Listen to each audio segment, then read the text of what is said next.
نحمده ونصلي على رسوله الكريم أما بعد فأعوذ بالله من الشيطان الرجيم بسم الله الرحمن الرحيم وقضى ربك ألا تعبدوا إلا إياه وبالوالدين إحسانا وقال النبي صلى الله تعالى عليه وسلم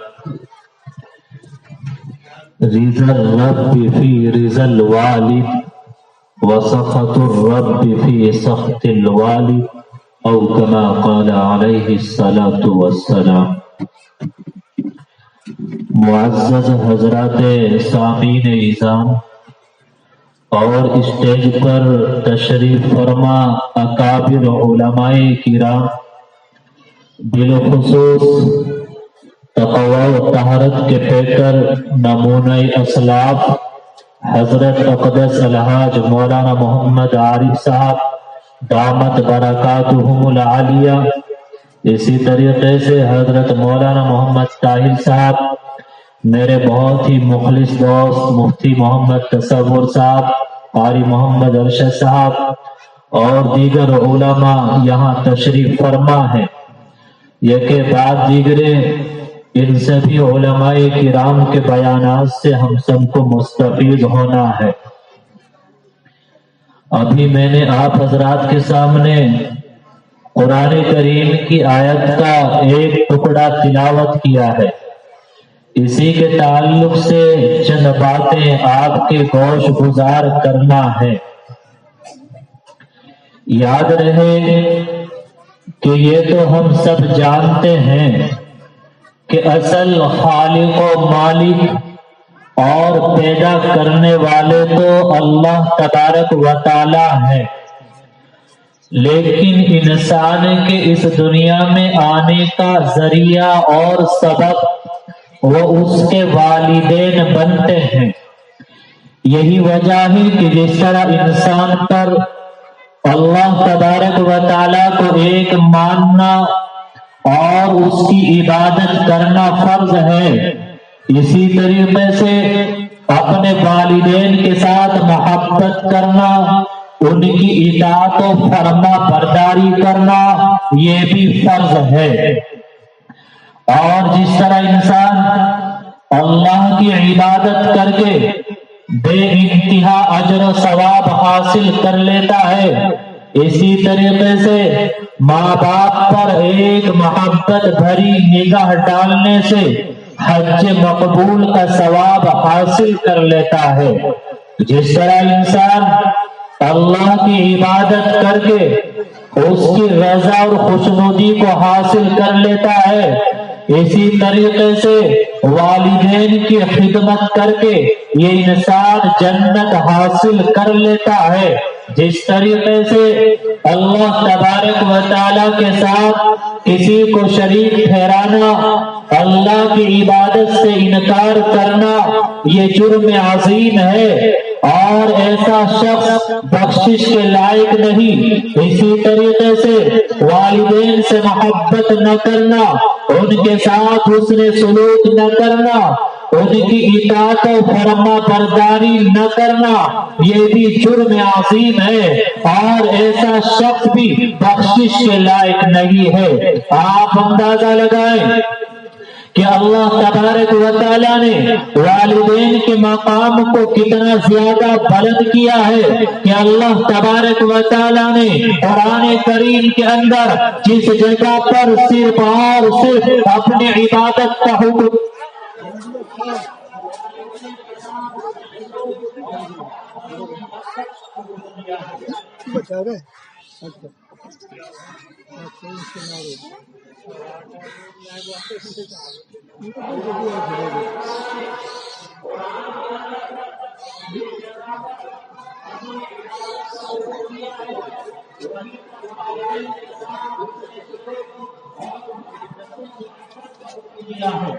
اگر ہم لوگ قرآن اٹھائیں تو اللہ تبارک و تعالی قرآن کے اندر ارشاد فرما رہے ہیں وَقَضَى رَبُّكَ أَلَّا تَعْبُدُوا إِلَّا إِيَّاهُ کہ تیرا رب یہ فیصلہ کر چکا ہے کہ اللہ کے علاوہ کسی